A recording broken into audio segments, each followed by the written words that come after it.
qaamni iddoo kanatti nu godhe haramaa senior elders care jedhaniin haramaa iddoo turmaata manguddoota jechuudha.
Kanaafuu maatiin kun namoota dadhabaadhaaf, namoota harka qalleeyyii ta'aniif waan baay'eedhaan hojjechuutti jiranii. Kanaafuu guyyaarraa kanallee manguddoonni keenya, namoonni haadholeen keenya gurguddoon warri ammaan tanwaata harkaa hin qabne kun soomana kan ol naquudhaafis akka hin rakkanne akkasumas amantii fi kanallee kafiluu miti jechuudha dhaabbatichi. Musliimaas kiristaanaas qaama hunda hammatee guyyaarraa kana asitti kannee soomanninis lachuu walirra dhufeesi. Kanaafuu qaama lachuu irratti qaama hojjetu waan ta'eef boodaas gisee ijaaramee xumuramellee namni nama gargaare addunyaa irratti rabbii fi nama biratti illee fudhatama qaba.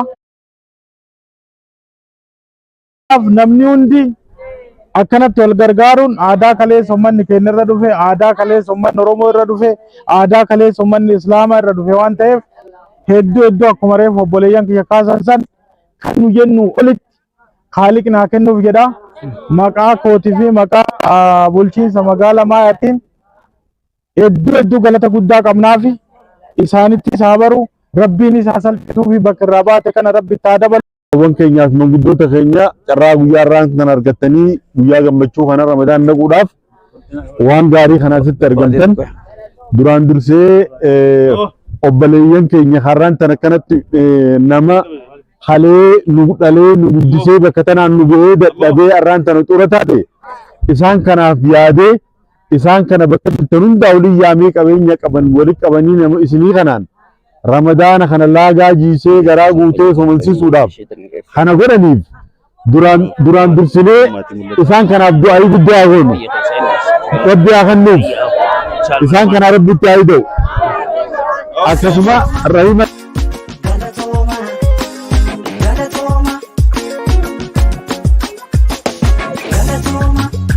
Haro Senior Elders Care.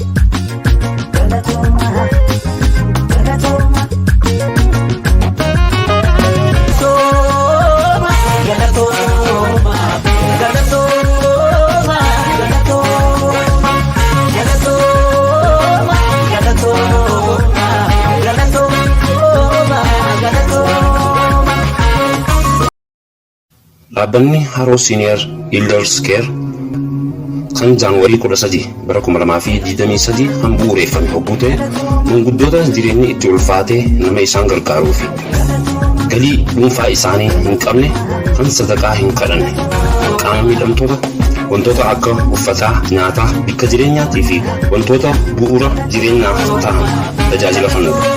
Daa'imman maatii maleef meeshaalee barnootaaf barbaachisu nyaata isaanii salphatti akka argatan godhuudha. Warra qalbii hir'uu fi kan karaa fi dirree irra jiraatan beezik niidsii fakkeenyaaf kan akka nyaataa, meeshaalee qulqullina qaama isaanii, uffata isaanii akka argatan gargaaruudha. Tajaajila armaan olii kana jiraattonni Itoophiyaa hordoffii seera eejansii tola ooltummaa fi waldaalee federaala Itoophiyaa jalatti argaman manguddoota saddeet yeroo jalqabaaf tajaajiluuf qophii isaanii xumuranii deeggarsi qaamni iddoo kanatti nu godhe haramaa senior elders care jedhaniin haramaa iddoo turmaata manguddoota jechuudha. Asitti ijaaramutti jiru maatii warra Nuurii Aliyyee jechuun beektanii warra Amiin Abdullaa yookaan warra Amiin Xiqqaa jechuun beektan. Maatii kanaatu biyya alaatii ergee qabeenya kana bitee guyyaa irraa kanaas asitti isinii kanneen mana dhaabbatu kanaas jaaranii manguddoo nama hin qabne manguddoo kararra darbamte itti jiraachisuudhaaf manneen kanaas jaarutti jiranii jechuudha maallaqa isaaniitiin. Kanaafuu maatiin kun namoota dadhabaadhaaf namoota harka qalleeyyii ta'aniif waan baay'eedhaan hojjechuutti jiranii. Kanaafuu guyyaa irraa kanallee manguddoonni keenya namoonni haadholeen keenya gurguddoon warri ammaan tanawaata harkaan qabne kun soomana kan ol naquudhaafis akka rakkanne akkasumas amantii fi kanallee kafiluu miti jechuudha dhaabbatichi. Muslimaas kiristaanaas qaama hunda hammatee qaama lachuu irratti qaama hojjetu waan ta'eef boodaas gisee ijaaramee xumuramellee qaama kanaa fi deeggarsuma qaama kanaatiif ijaaramees isaan warri qarshii hundaas baasee maallaqa hunda baasee asitti nyaata dhugaatis godhee manguddoota booda kunuunsuudhaaf deemanii kanaafuu isaanillee bakka jiran sanitti rabbiin fayyaa guutuu haa kennuufi qabeenya barkaa qabu haa kennuuf. Tole kanaafuu isaan kun akka magaalaan maayaatti jechuudha amma qaamni addeellee irraa dhufe haramaa fi awwadaa irraas namni hundi as jira akka maayaatti jechuudha dalagamtu haramaa qofa osoo ta'in akka maayaatti magaalaan maayaatu ni gaa walitti dabalamtee magaalaa sadeen kanaame kanaafuu akka maayaatti hawaasni irraan tan dhuftanii deeggarsa fudhatan hundi gizee galtanillee qaama kanaaf du'aa gootanii bakki tunis teessanii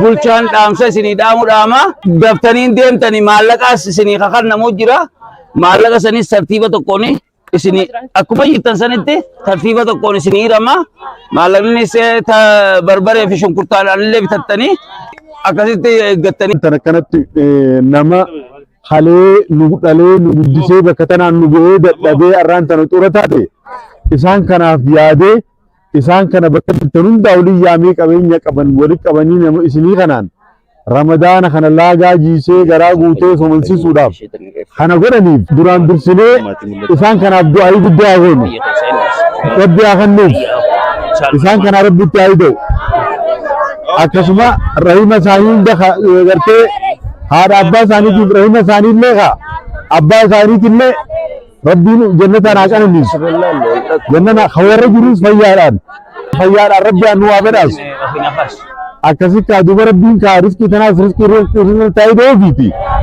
garaan nyaateef waan godhuu beekaami du'aayi garaan beelatee kanaaf du'aayi akkatti gootan isinumaaf hin dhiisa ani gamaa kiyyaan maqaa keessaniin rabbii kiyya dura soomana ramadaanaan afaanii qabuun rabbii waa hundaan isaan haa badhaasu rabbiin isaan cinaa haa dhaabbatu.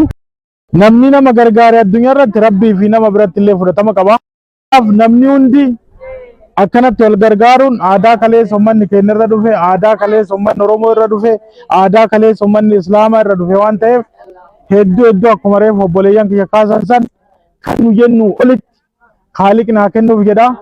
Maqaa kootii fi maqaa bulchiinsa magaalaa Maayaatiin hedduu galata guddaa qabnaafi isaanitti isaa baru. Nama yaada kana burqisiisee irraa eegalee warra yaada kana hunda isaa harka qabu rabbi yaada muraada isaanii khayrii hunda rabbi haa guutuu fi akkuma beeksisni isaaniitu jiru nuti warri dachi hotta rahmata waliif goona gidee nuti warri lafaa rahmata waliif goone warri samiileen rahmata nuuf godha jechi ergamaa rabbiiti sallallahu alaihi wasallam warra jecha kanattis dalagu rabbi nu haa godhu.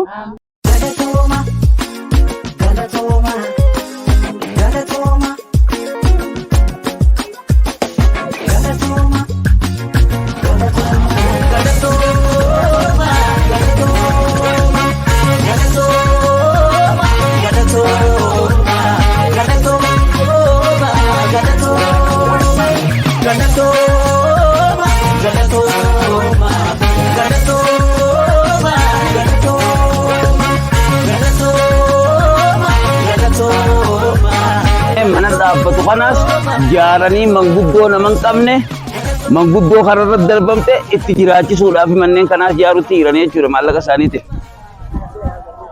Tufaan lafa sinaa kennu ayyeetiya naa jiraadha. Nu mo'anis sinuma jiraanna. እግዚአብሔር ይስጣችሁ ማየ ኑሩልን። የአንበሳውን ጉልበት ይስጥልን። አማየ የአንበሳውን ጉልበት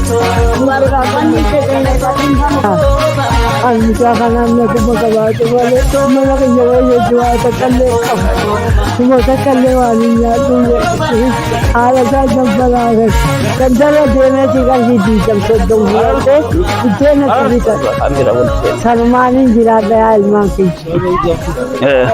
ሱብሃነ ረቢካ